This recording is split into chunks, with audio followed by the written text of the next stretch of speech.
La voix passive, à première vue, ça semble assez anodin. C'est une forme du verbe parmi tant d'autres, un détail pour ceux qui ne s'y intéressent pas, et un obstacle pour les écoliers dans leur apprentissage déjà compliqué de la conjugaison française.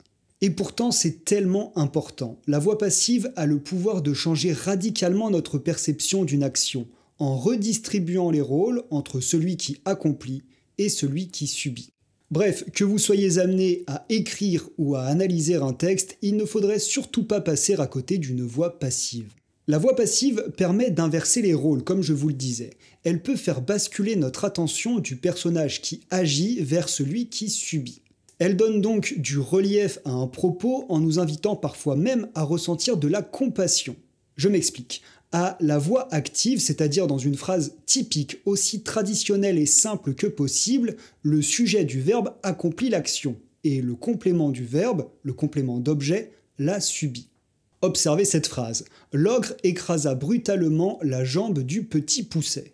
Dans ce cas, on est bien à la voix active, puisque le sujet, l'ogre, accomplit l'action d'écraser et la jambe du petit Pousset, le complément d'objet direct, en subit les conséquences. Cela dit précisément ce que ça doit dire, sans trop d'originalité, mais avec une certaine efficacité. Cependant, si l'on passe cette phrase à la voix passive, tout cela va changer et gagner en profondeur. La jambe du petit Pousset fut brutalement écrasée par l'ogre. Cette fois-ci, l'attention du lecteur se porte sur le petit Pousset et plus sur l'ogre. Autrement dit, la voix passive va influencer notre manière de voir l'action. Ici, elle insiste sur la souffrance du personnage, elle braque le projecteur sur celui qui subit cette situation et nous invite à l'empathie. Avec cette simple transformation, l'attention se détourne de l'ogre pour se focaliser sur le petit Pousset. La voix passive nous invite donc non seulement à voir l'action autrement, mais aussi à ressentir plus intensément ce que vit celui qui l'a subi. Maintenant que vous avez vu combien une voix passive peut influencer le regard du lecteur, voyons comment elle se construit. Pour construire une phrase à la voix passive, on part uniquement des verbes d'action qui acceptent un complément d'objet direct, un COD. Les verbes d'état, en revanche, comme être ou sembler, ne peuvent pas être transformés à la voix passive.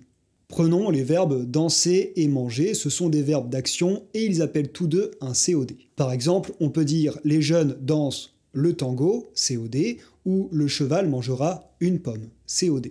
Ces deux verbes sont de très bons candidats pour une transformation à la voix passive. Transformer le premier exemple, les jeunes dansent le tango, en phrase passive, implique d'inverser les rôles du sujet et du complément pour que le tango devienne le centre de notre attention, et non plus les jeunes. Le tango devient donc sujet, et les jeunes deviennent ce qu'on appelle le complément d'agent, introduit par la préposition par. Il arrive aussi que la préposition de soit utilisée, mais c'est un peu plus rare. Le verbe sera lui aussi modifié. On utilise son participe passé précédé de l'auxiliaire être. Ici, danse devient donc est dansé. Vous avez remarqué que pour former la voix passive du présent, on conjugue tout simplement l'auxiliaire être au présent et on ajoute le participe passé du verbe. Le deuxième exemple, le cheval mangera une pomme, pourra être transformé à la voix passive selon le même processus. Une pomme devient sujet, le cheval prend la place du complément du verbe précédé de la préposition par. Mangera devient sera mangé avec un auxiliaire au futur parce que mangera était au futur. Et le tour est joué, c'est aussi simple que ça. J'attire cependant votre attention sur plusieurs points.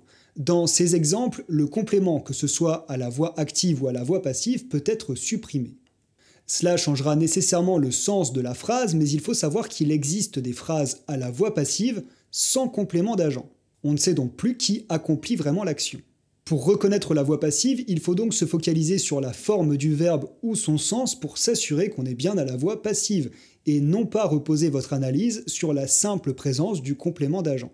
D'ailleurs, une voix passive sans complément d'agent, c'est très intéressant à analyser. Ça peut induire une forme de mystère car on ne sait pas qui est le coupable. La phrase « la pomme a été mangée » sans complément d'agent laisse un flou. On ne sait pas qui a mangé la pomme. La voix passive peut donc amener le lecteur à se questionner sur l'identité de l'auteur de cette action. Deuxième point de vigilance, et c'est un piège dans lequel tombent beaucoup d'élèves, confondre la voix passive avec un temps composé, comme le passé composé ou le futur antérieur. Rappelez-vous qu'un verbe d'action avec un COD se conjugue au passé composé avec l'auxiliaire avoir, alors qu'à la voix passive, on utilise l'auxiliaire être. C'est la différence cruciale qu'il y a entre avoir mangé et être mangé. Je pense que vous comprenez cette différence, vous préférez avoir mangé qu'être mangé, non? Il arrive d'ailleurs qu'on se retrouve avec un verbe à la fois au passé composé et à la voix passive. Le participe passé du verbe sera alors précédé de deux auxiliaires, comme dans l'exemple, la pomme a été mangée par le cheval. Enfin, pour conclure et revenir au sens de la voix passive, vous voyez combien la phrase « le cheval mange une pomme » est innocente. Elle dit de façon très neutre et factuelle ce qu'il se passe. C'est une phrase à la voix active. Mais grâce à la voix passive, la pomme a été mangée par le cheval, on peut déjà transmettre un message au lecteur. Ici, non pas pour l'inviter à ressentir une quelconque forme d'empathie envers cette pomme sans défense qui n'avait rien demandé, mais plutôt pour mettre l'accent sur la culpabilité du cheval, auquel on avait peut-être défendu de croquer la pomme.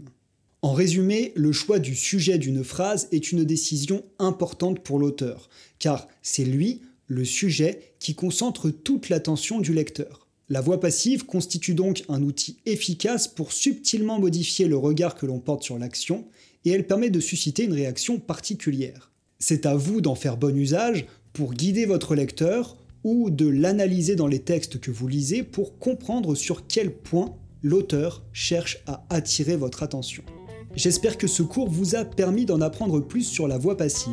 Pour vérifier que tout cela est bien clair, je vous propose un petit défi. Transformez la phrase « L'orage aura surpris les enfants » à la voix passive et partagez votre réponse dans les commentaires. Je vous souhaite une bonne journée.